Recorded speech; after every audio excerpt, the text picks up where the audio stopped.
ನಮಸ್ಕಾರ. ಕಳೆದ ಸಂಚಿಕೆಯಲ್ಲಿ ನಾನು ಹೇಗೆ ಕ್ಲೆನ್ಸಿಂಗ್ ಪ್ರೋಸೆಸ್ ಮಾಡೋದು, ನಾವು ಏನನ್ನ ಬೇಕಾದರೂ ಹೇಗೆ ಮ್ಯಾನಿಫೆಸ್ಟ್ ಮಾಡೋದು, ಅಥವಾ ನಮ್ಮ ಜೀವನದಲ್ಲಿ ಏನನ್ನಾದರೂ ನಾವು ತಗೋಬೇಕಾದ್ರೆ ನಮ್ಮ ಸುಪ್ತ ಮನಸ್ಸು ಹೇಗೆ ಆಪರೇಟ್ ಮಾಡುತ್ತೆ, ಹೇಗೆ ಈ ಕ್ಲೆನ್ಸಿಂಗ್ ಪ್ರೋಸೆಸ್ಸನ್ನು ಮಾಡಬೇಕು ಅನ್ನೋದ್ರ ಬಗ್ಗೆ ನಾನು ಮಾತಾಡ್ತಾ ಹೋಗಿದ್ದೆ. ಇವತ್ತು ನಾನು ಯಾವ ಟಾಪಿಕ್ ಬಗ್ಗೆ ಮಾತಾಡ್ತಾ ಇದ್ದೀನಪ್ಪ ಅಂತ ಹೇಳಿದ್ರೆ, ಹೇಗೆ ವಿಜುವಲೈಸ್ ಮಾಡೋದು, ನಮ್ಮ ಸುಪ್ತ ಮನಸ್ಸಿನ ಶಕ್ತಿ ಏನು, ನಮ್ಮ ಜೀವನದಲ್ಲಿ ಏನನ್ನ ಬೇಕಾದರೂ ಸಾಧನೆ ಮಾಡೋದು ಹೇಗೆ ಅನ್ನೋದ್ರ ಬಗ್ಗೆ ಇವತ್ತು ತಿಳಿಸ್ತಾ ಹೋಗ್ತೀನಿ. ನೋಡಿ, ನಾನು ಹೇಳಿದೆ ಕಳೆದ ಸಂಚಿಕೆಯಲ್ಲಿ, ಎಲ್ಲವೂ ಯೂನಿವರ್ಸಲ್ಲಿ ಅಬಂಡೆನ್ಸಲ್ಲಿ ಇರುತ್ತೆ. ಆಕಾಶ ಆಗಿರ್ಬೋದು, ಸಮುದ್ರ ಆಗಿರ್ಬೋದು, ನೀರಾಗಿರ್ಬೋದು, ಮರ ಆಗಿರ್ಬೋದು, ಗಿಡ ಆಗಿರ್ಬೋದು, ಎಲ್ಲವೂ ಅಬಂಡೆನ್ಸಲ್ಲಿ ಇರುತ್ತೆ.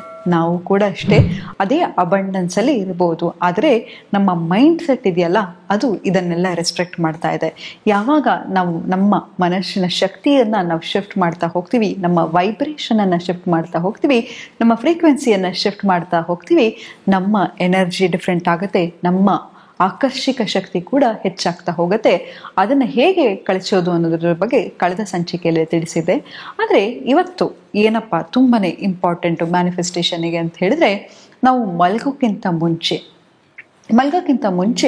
ನಾವೇನು ಮಾಡ್ತೀವಿ, ಮೊಬೈಲನ್ನು ನೋಡೋದಾಗಿರ್ಬೋದು, ಅಥವಾ ಯಾವುದೋ ಒಂದು ನ್ಯೂಸನ್ನು ನೋಡೋದಾಗಿರ್ಬೋದು, ಅಥವಾ ಯಾವುದೋ ಒಂದು ಬೇಡದ ವಿಷಯವನ್ನು ಕೇಳೋದನ್ನು ಮಾಡ್ತಾ ಇರ್ತೀವಿ. ಆದರೆ ಇದರಲ್ಲಿ ಏನಾಗುತ್ತೆ ಅಂತ ಹೇಳಿದ್ರೆ, ನಾವು ಮಲಗೋಕ್ಕಿಂತ ಮುಂಚೆ ನಮ್ಮ ಸುಪ್ತ ಮನಸ್ಸು ತುಂಬಾ ಆ್ಯಕ್ಟಿವ್ ಆಗಿರುತ್ತೆ. ನೀವು ಮೈಕೈ ಎಲ್ಲ ನೋಡ್ತಾ ಇದೆ, ಜ್ವರ ಬಂದಿದೆ ಅಂತ ಹೋಗಿ ಡಾಕ್ಟರ್ ಹತ್ರ ಹೋದರೆ ಡಾಕ್ಟರ್ ಮೊದಲನೇ ಪ್ರಶ್ನೆ ಏನು ಕೇಳ್ತಾರೆ, ನಿಮ್ಮನ್ನು ಏನು ಡಯಟ್ ಮಾಡ್ತಾ ಇದ್ದೀರಾ ಅಂತ. ಹಾಗೆ ನಮಗೆ ಗೊತ್ತಿಲ್ಲದೇ ರೀತಿ ಆಂಗ್ಸೈಟಿ ಆಗ್ತಾ ಇದೆ, ಆತಂಕ ಆಗ್ತಿದೆ, ಭಯ ಆಗ್ತಾ ಇದೆ, ಏನೋ ಒಂಥರ ಮನಸ್ಸೆಲ್ಲ ಕಳಮಳ ಅಂತ ಹೇಳಿದ್ರೆ, ನಿಮ್ಮ ಡಯಟ್ ಏನಿದೆ, ಮೆಂಟಲ್ ಡಯಟ್ ಅನ್ನೋದು ತುಂಬಾ ಇಂಪಾರ್ಟೆಂಟ್. ಹಾಗಾಗಿ ನಿಮ್ಮ ಸುಪ್ತ ಮನಸ್ಸು ಆ್ಯಕ್ಟಿವ್ ಆಗಿರುವಾಗ ಇಂಥ ವಿಷಯವನ್ನು ಮಾಡಬೇಡಿ. ಅದ್ರ ಬದಲಾಗಿ ನಿಮಗೆ ಏನನ್ನ ಬೇಕೋ ಅದನ್ನು ಮ್ಯಾನಿಫೆಸ್ಟ್ ಮಾಡೋದ್ರ ಬಗ್ಗೆ ಇವತ್ತು ಮಾತಾಡ್ತಾ ಹೋಗೋಣ. ಮಲಗೋಕ್ಕಿಂತ ಮುಂಚೆ ಏನು ಮಾಡಬೇಕಪ್ಪ ಅಂತ ಹೇಳಿದ್ರೆ, ಗ್ರ್ಯಾಟಿಟ್ಯೂಡ್ ಜರ್ನಲಿಂಗ್. ಏನು ಗ್ರ್ಯಾಟಿಟ್ಯೂಡ್ ಜರ್ನಲಿಂಗ್ ಅಂತ ಹೇಳಿದ್ರೆ, ನೀವು ಶುರುಗೆ 5 ವಿಷಯವನ್ನು ತಗೊಳ್ಳಿ, ಆಯಿತಾ. ಬೆಳಗ್ಗೆ ಎದ್ದ ಕೂಡಲೇ, ಆಯಿತಾ, ನಿಮಗೆ ಒಂದು ಒಳ್ಳೆಯ ಆರೋಗ್ಯ ಇದೆ, ನಿಮ್ಮ ಬಾಡಿ ನೀವು ಮೂಮೆಂಟಲ್ಲಿ ಇಟ್ಟಿದ್ದೀರಾ, ಅಥವಾ ನಿಮ್ಮ ತಂದೆ ತಾಯಿ ಆರೋಗ್ಯ ಇದ್ದಾರೆ, ಮಕ್ಕಳು ಆರೋಗ್ಯವಾಗಿದ್ದಾರೆ, ತಿನ್ನೋಕ್ಕೆ ಆಹಾರ ಇದೆ, ಮಲ್ಗಕ್ಕೆ ಮನೆ ಇದೆ, ಗಿಡ ಮರಗಳಿದೆ, ಸೂರ್ಯ ಹುಟ್ಟೋ ಟೈಮಲ್ಲೇ ಹುಟ್ಟಿದ್ದಾನೆ. ಎಷ್ಟೋ ಸತಿ ನೀವು ಯಾವುದಾದ್ರೂ ಒಂದು ಕೋಲ್ಡ್ ಕಂಟ್ರಿಗೆ ಅಥವಾ ಸ್ಕ್ಯಾಂಡಿನೇವಿಯನ್ ಕಂಟ್ರೀಸ್ಗೆ ಹೋಗಿ ಮಧ್ಯಾಹ್ನ 2 ಗಂಟೆಗೆ ಮೋಡ ಮುಚ್ಕೊಂಡ್ಬಿಡುತ್ತೆ, ಎಷ್ಟು ಡಿಪ್ರೆಸ್ಸಿಂಗ್ ಅನಿಸುತ್ತೆ ನೋಡಿ. ಎಷ್ಟೋ ಜನಕ್ಕೆ ವಿಟಮಿನ್ ಡಿ ಲೋ ಆಗಿದ್ರೆ ಅದು ಡಿಪ್ರೆಷನನ್ನು ಮಿಮಿಕ್ ಮಾಡ್ತಾ ಹೋಗುತ್ತೆ. ಹಾಗಾಗಿ ನಮಗೆ ಸೂರ್ಯನ ಕಿರಣಗಳು ಕೂಡ ಎಷ್ಟು ಮುಖ್ಯ. ಹಾಗೆ ನಮ್ಮ ಜೀವನದಲ್ಲಿ ನಾವು ಗ್ರೇಟ್ಫುಲ್ ಆಗಿರಬೇಕು ಅಂತ ಹೇಳಿದ್ರೆ ಸಾವಿರಾರು ರೀಸನ್ಗಳಿರುತ್ತೆ. ಆದರೆ ನಾವು ಅದನ್ನೆಲ್ಲ ಮರ್ತ್ಬಿಟ್ಟು ಬರೀ ನನ್ನ ಜೀವನ ಕಷ್ಟಕರ, ಅಯ್ಯೋ ನನ್ನ ಲೈಫ್ ಹಿಂಗೆ ಅಂತೆಲ್ಲ ನಾವು ಕಂಪ್ಲೇಂಟ್ ಮಾಡ್ತಾ ಕೂತ್ಕೋತೀವಿ. ಅದನ್ನು ಮಾಡೋದನ್ನು ನಿಲ್ಲಿಸಿ, ಮಲ್ಗಕ್ಕಿಂತ ಮುಂಚೆ ಅವತ್ತು ನಿಮ್ಗೆ ಏನು ಒಳ್ಳೇದಾಗಿತ್ತು, ಯಾರು ವಾಕಿಂಗಲ್ಲಿ ಹೋದ್ರಾ, ಏನು ಚೆನ್ನಾಗಿದ್ದೀರಾ ಅಂತ ಮಾತಾಡ್ಸಿದ್ರು ಕೂಡ ಅದು ಒಳ್ಳೇದೇ ಅಲ್ವಾ. ಈಗ ಎಷ್ಟೋ ಜನಕ್ಕೆ ನೋಡಿ, ಐಸೋಲೇಷನಲ್ಲಿ ಇರ್ತೀವಿ ನಾವು. ಅದರಲ್ಲಿ ಕೋವಿಡ್ ಬಂದಾದಮೇಲೆ ನಮಗೆ ಒಬ್ಬೊಬ್ಬರ ಹತ್ರ ಹೇಗೆ ಮಾತಾಡಬೇಕು ಅನ್ನೋ ಇದೇ ಹೊಟ್ಟೋಗ್ಬಿಟ್ಟಿದೆ ಅಲ್ವಾ. ಹಾಗಾಗಿ ಇದೆಲ್ಲವೂ ಕೂಡ ಮುಖ್ಯ. ಮೊದಲನೇದಾಗಿ ಬೆಳಗ್ಗೆ ಎದ್ದ ಕೂಡಲೇ ನೀವೇನು ಮಾಡಬೇಕಪ್ಪ ಅಂತ ಹೇಳಿದ್ರೆ, ಸೈಲೆನ್ಸ್.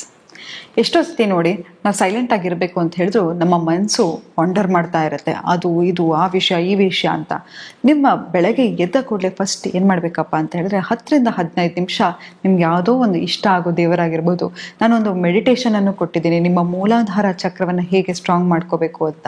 ಆ ಮೆಡಿಟೇಷನನ್ನು ಮಾಡೋದಾಗಿರ್ಬೋದು, ಅಥವಾ ನಿಮ್ಮ ಮನಸ್ಸಿಗೆ ಯಾವುದಾದ್ರೂ ಒಂದು ಇಷ್ಟವಾಗಿರ್ತಕ್ಕಂಥ ದೇವರಾಗಿರ್ಬೋದು, ವ್ಯಕ್ತಿ ಆಗಿರ್ಬೋದು, ಶಕ್ತಿ ಆಗಿರ್ಬೋದು, ಏನಾದರೂ ಪರವಾಗಿಲ್ಲ, ಅದನ್ನು ನೆನೆಸ್ಕೊಂಡು ಕಣ್ಮುಚ್ಕೊಂಡು ನೀವು ವಿಜುವಲೈಸನ್ನು ಮಾಡೋದನ್ನು ಕಲೀರಿ.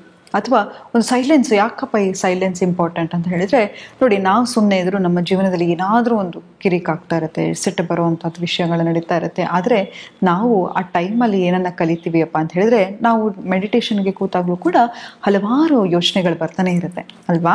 ಆದರೆ ನಾವೇನು ಮಾಡ್ತೀವಿ, 10 ನಿಮಿಷ ಅಥವಾ 15 ನಿಮಿಷ ಏನೂ ಮಾಡಬಾರ್ದು, ಕಣ್ಮುಚ್ಕೊಂಡು ನಾನು ಕೂತಿರಬೇಕು ಅನ್ನೋದನ್ನು ಪ್ರಾಕ್ಟೀಸ್ ಮಾಡ್ಕೋತೀರಾ. ಹಾಗೆ ಈ ಸೈಲೆನ್ಸ್ ಅನ್ನೋದನ್ನು ನಿಮ್ಮ ಜೊತೆ ನಿಮಗೆ ಒಂದು ಡಿವೈನ್ ಅಪಾಯಿಂಟ್ಮೆಂಟು. ಯಾಕಂತ ಹೇಳಿದ್ರೆ ನಮ್ಮೆಲ್ಲರಿಗೂ ಇಷ್ಟ ಅಲ್ವಾ ಪಿಕ್ನಿಕ್ ಹೋಗೋದು, ನಮ್ಮ ಬಾಡಿಗೆ ಒಂದು ರಿಲೀಶ್ಮೆಂಟ್ ಸಿಗಬೇಕು ಅಂತ ನಾವೆಲ್ಲರೂ ಕಾಯ್ತಾ ಇರ್ತೀವಿ. ಹಾಗೆ ನಮ್ಮ ಮೈಂಡು ಎಷ್ಟೊಂದು ಕೆಲಸ ಮಾಡ್ತಾ ಇರುತ್ತಲ್ವ. ನಾವು ಮಲಗಿದ್ದಾಗೂ ಕೂಡ ನಮ್ಗೆ ಏನಾದರೂ ಒಂದು ಯೋಚನೆ ಬರುತ್ತೆ ಮಧ್ಯರಾತ್ರಿಯಲ್ಲಿ, ಅಥವಾ ಏನೋ ಒಂದು ಸುಪ್ತ ಮನಸ್ಸು ಆ್ಯಕ್ಟಿವ್ ಇರುತ್ತೆ, ಕಾನ್ಷಿಯಸ್ ಮೈಂಡ್ ಆ್ಯಕ್ಟಿವ್ ಇರುತ್ತೆ.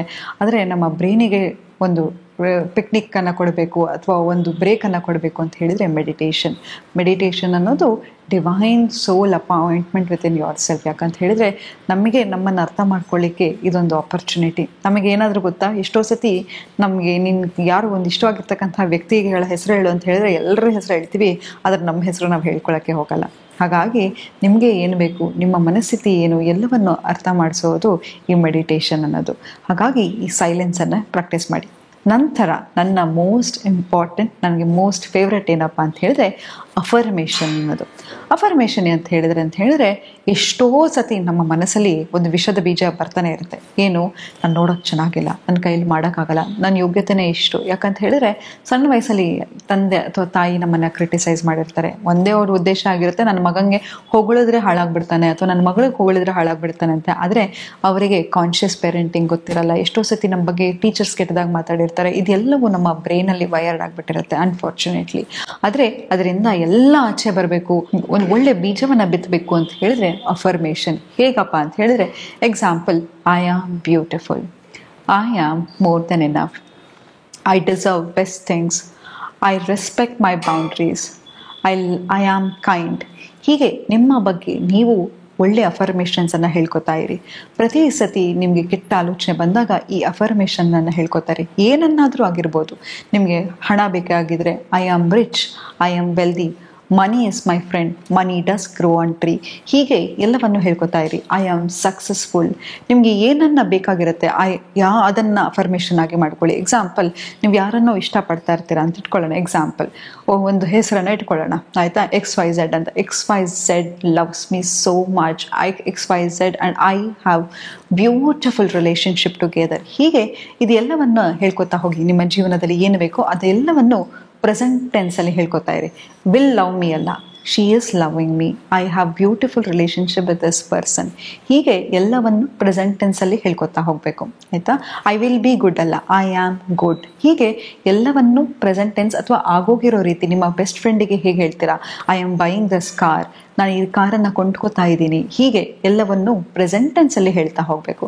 ನಂತರ ಏನಪ್ಪ ಅಂತ ಹೇಳಿದ್ರೆ ವಿಜುವಲೈಸೇಷನ್. ಏನು ಮಾಡಬೇಕು ಅಂತ ಹೇಳಿದ್ರೆ, ನಿಮ್ಮ ಜೀವನದಲ್ಲಿ ಏನೋ ಒಂದು ಆಗ್ತಾ ಇರುತ್ತೆ. ಎಕ್ಸಾಂಪಲ್, ನಿಮಗೆ ಪ್ರಮೋಷನ್ ಆಗ್ತಾ ಇರೋದ್ರ ರೀತಿ ಅಥವಾ ಒಂದು ಮನೆಯನ್ನು ಕೊಂಡ್ಕೊಂಡು ಕಟ್ಟಿರೋ ರೀತಿ. ಇದೆಲ್ಲವನ್ನು ವಿಜುವಲೈಸ್ ಮಾಡ್ತಾ ಹೋಗಿ. ನಂತರ ಏನಪ್ಪ ಅಂತ ಹೇಳಿದ್ರೆ ಮೋಸ್ಟ್ ಇಂಪಾರ್ಟೆಂಟ್, ಗೊತ್ತಿಲ್ಲ ಎಷ್ಟು ಜನ ಮಾಡ್ತಿರೋ ಇಲ್ವೋ, ಆದರೆ ನಂಬಿ, ಎಕ್ಸಸೈಸ್ ಅನ್ನೋದು ಮನುಷ್ಯನಿಗೆ ತುಂಬ ಅಂದರೆ ತುಂಬಾ ಇಂಪಾರ್ಟೆಂಟ್. ನೀವು ಸಣ್ಣ ಆಗಬೇಕು ಅಂತಲ್ಲ ಅಥವಾ ಏನೇ ಆಗಬೇಕು ಅಂತಿಲ್ಲ.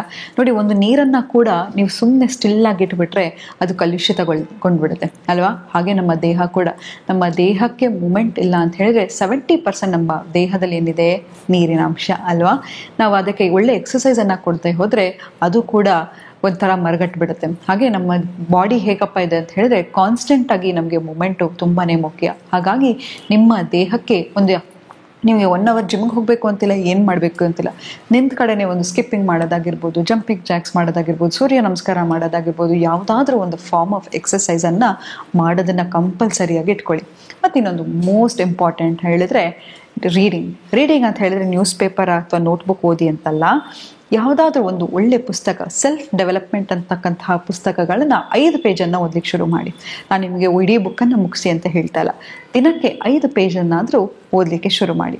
ಇದೆಲ್ಲವನ್ನು ಮಾಡ್ತಾ ಹೋದರೆ ಖಂಡಿತವಾಗ್ಲೂ ನಿಮ್ಮ ಜೀವನದಲ್ಲಿ ಇಷ್ಟೊಂದು ಬದಲಾವಣೆ ಆಗ್ತಾ ಹೋಗುತ್ತೆ.